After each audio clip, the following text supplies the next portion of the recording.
Okay, so the first task is that we need to prove the Schwarz inequality. They have given some hint, so we'll be doing this first.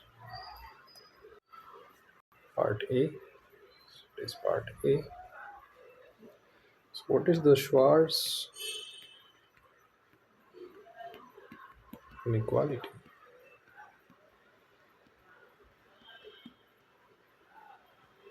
It says that this must be greater than or equal to this part, right? So what they are suggesting, that you can write it like this: alpha plus gamma star beta and so on.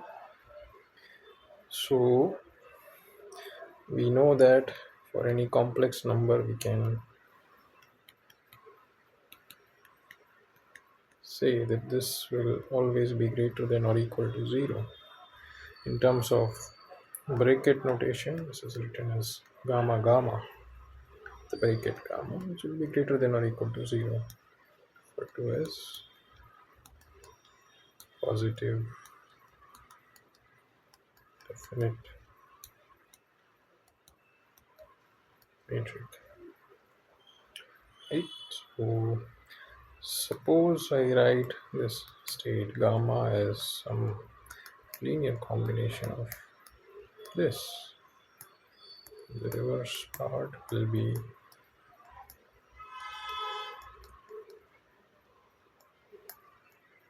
something like this, and when you multiply them together, it will give you.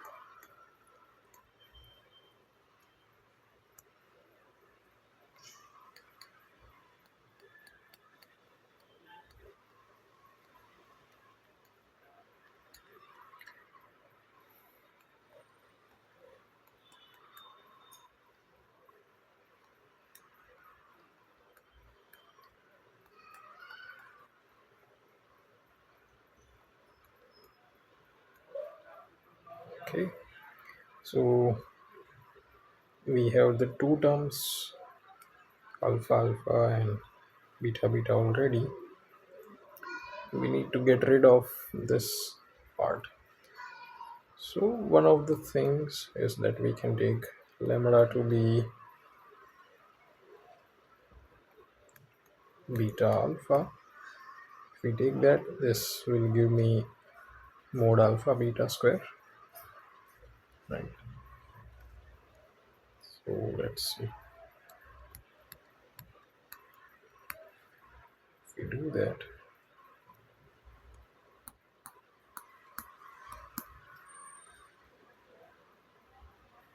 mod lambda square will give me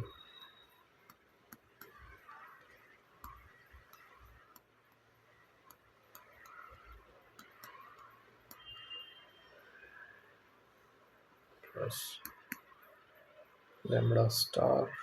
So that will give me again.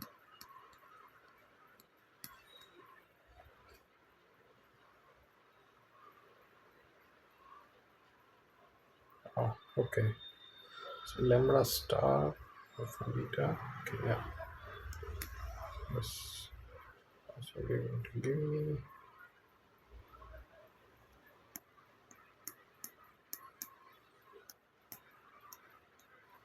this must be greater than or equal to 0. Well, we can get rid of one more term and can define this as beta beta, because we need a multiplication of beta beta with alpha alpha. So what this will give me,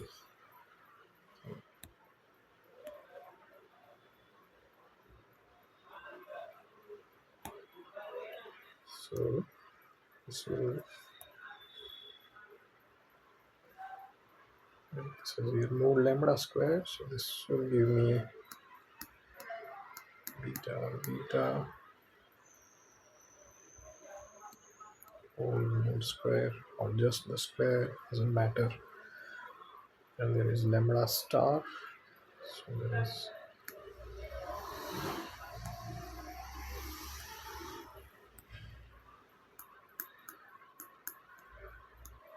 beta, and there's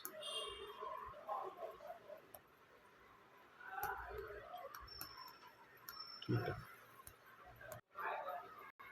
So this is going to give us alpha plus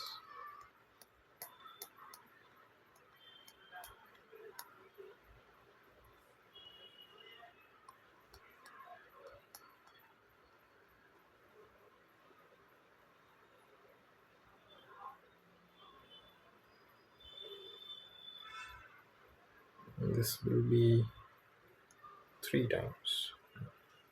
Okay.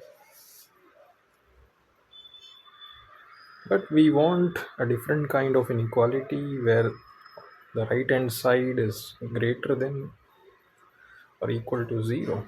So what we can do is you can put a minus sign here. And what that will do is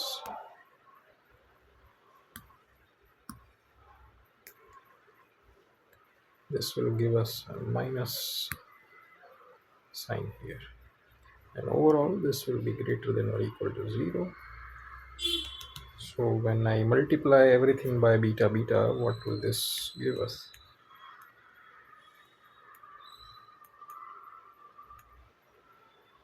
This is 3 times, so I can just write it as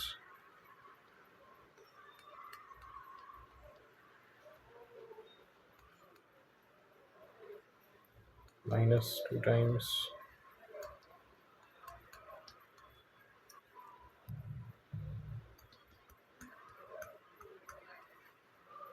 so this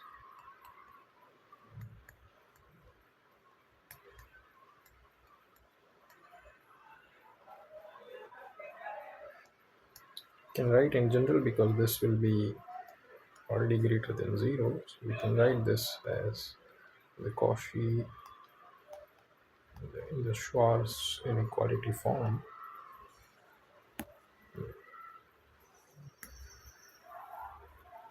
This okay, so the first part is done.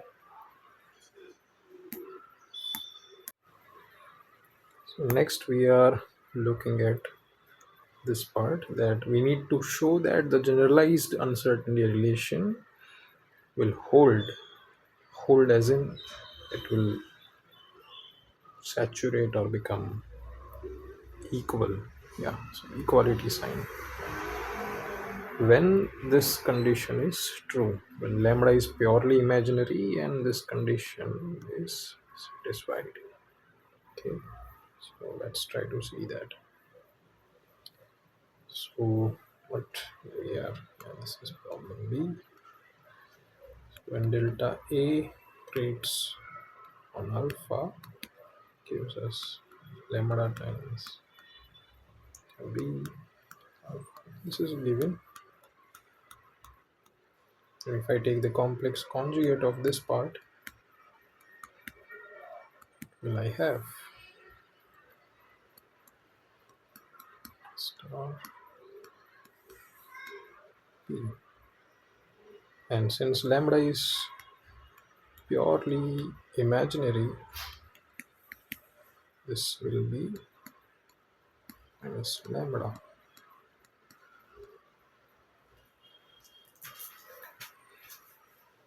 or times.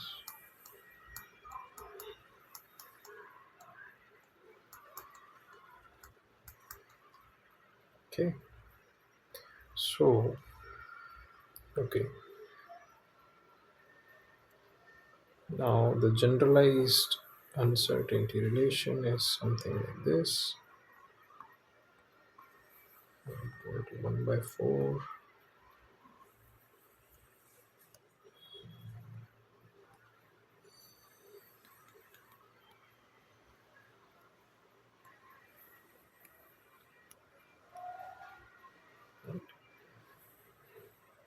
So first, uh, in this other thing is that one should note that delta A, delta B same as AB. This can be proved easily. We don't want to do that right now. So these are square of these expectation values basically. So okay, try to calculate this.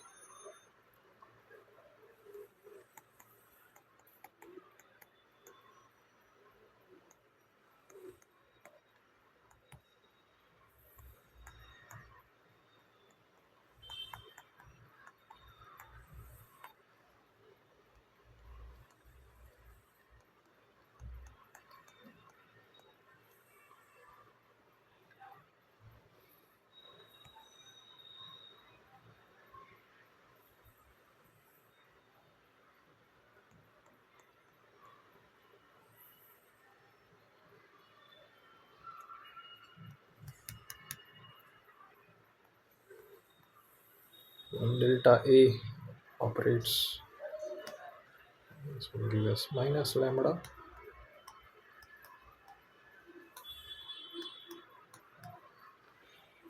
and delta A operates on alpha, it will give me alpha.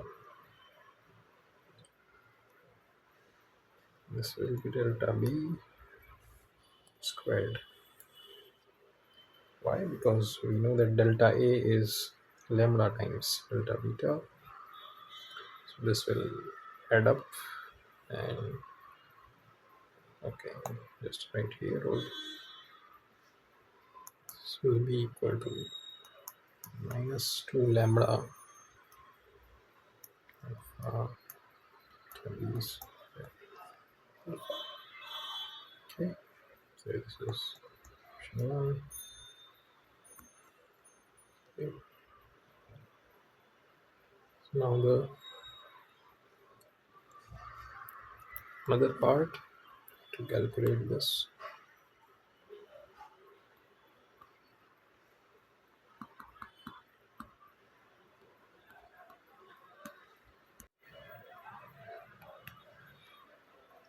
This is equals to 1 by 4, and this is minus 2 lambda squared, which will be 4 lambda squared. This will give me delta B power 4. Now this is B4 is basically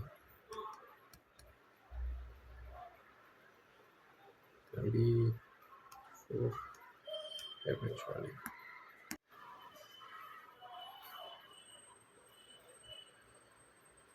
So this part is lambda square to B power 4. So we were trying to do this for the RHS part. Now for the LHS, I'm just going to write this more clearly.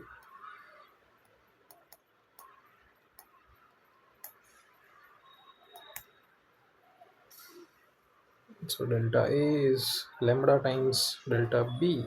So this will give us lambda delta B square, delta B square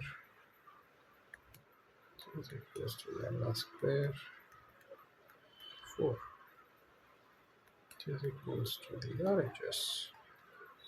And you can see that here, right?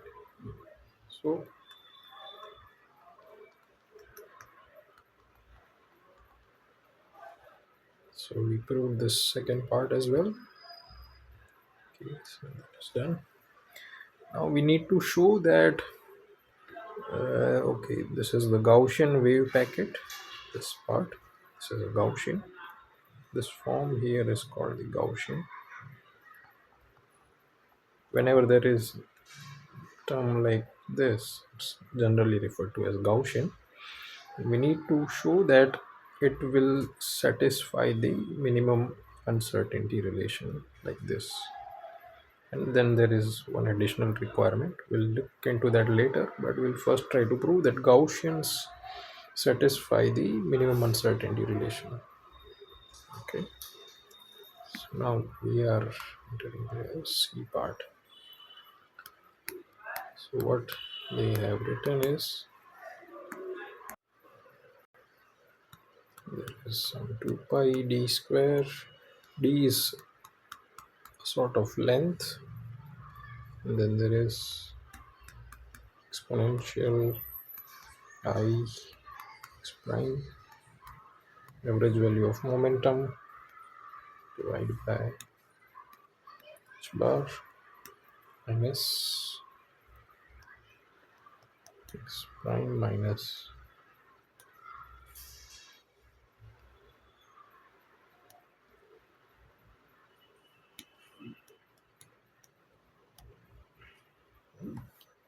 so we need to prove this. So let us recall that delta x is nothing but x minus average value of x. Similarly, for any operator, this is the how we write it. We'll be needing a few terms like this. We'll write them in advance, which will give us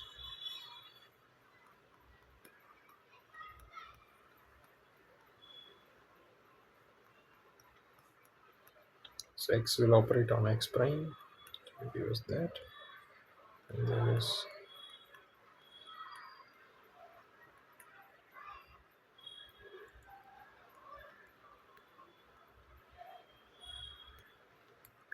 minus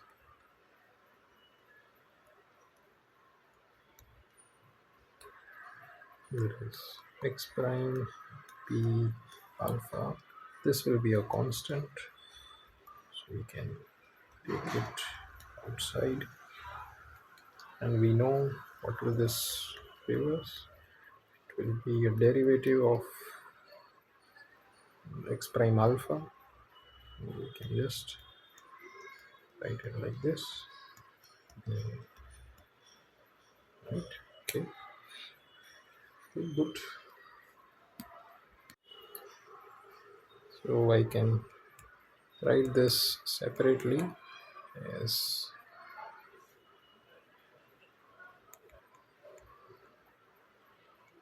minus ih bar x prime prime alpha. We need to see what will happen with that. So this will give me minus ih bar. We take the derivative of a Gaussian like this exponential part, we'll get the same Gaussian in return, and there will be other factors which will be from the first term. This one will get I by h bar p. Okay, what will I have?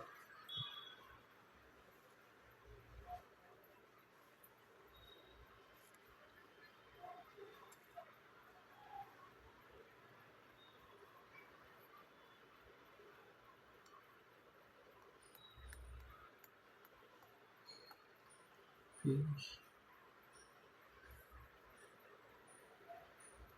minus x prime minus x b square.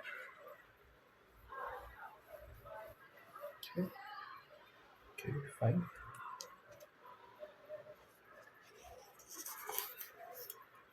So this will give us this kind of thing.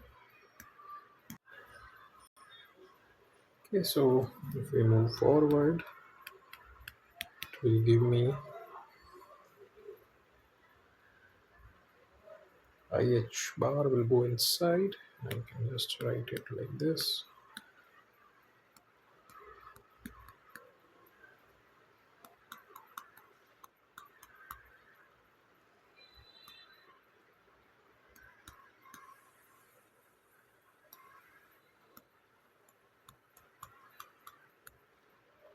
Okay, fine. So this is what is going to happen. Fine. So next part is we write prime alpha.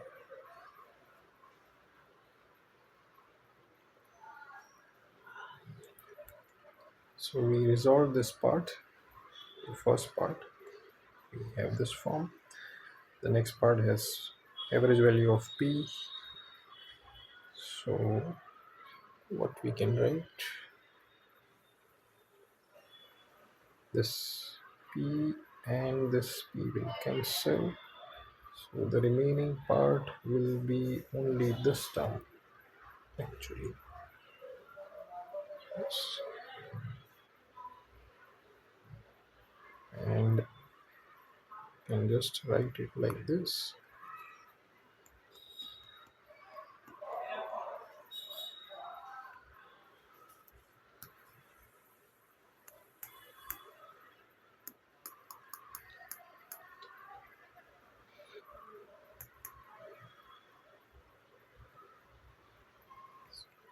Ice over v square. This part I can write as delta x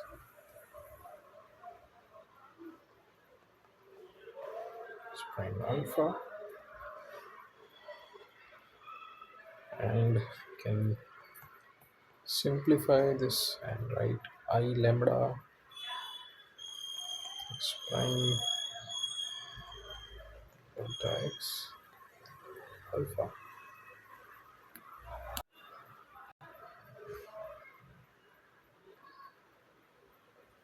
So what we have just proved is that x prime delta p alpha is I lambda x prime delta x alpha.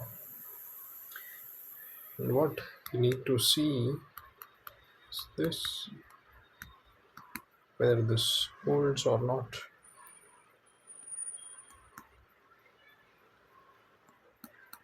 This equality holds or not. That is what we are interested in.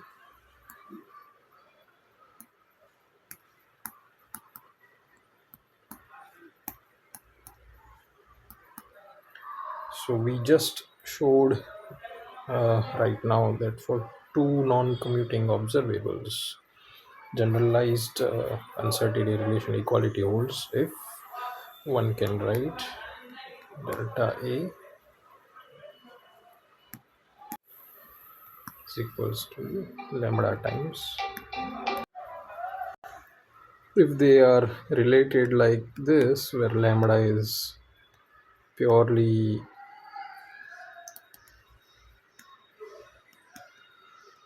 imaginary, the relation will saturate delta A square.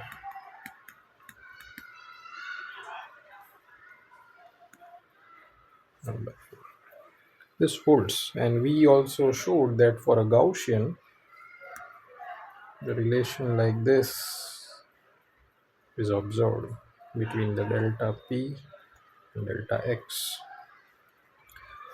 So this relation will hold. Okay, so we have just proved the C part, this as well. Yeah, so this is what we just proved from this part. Okay.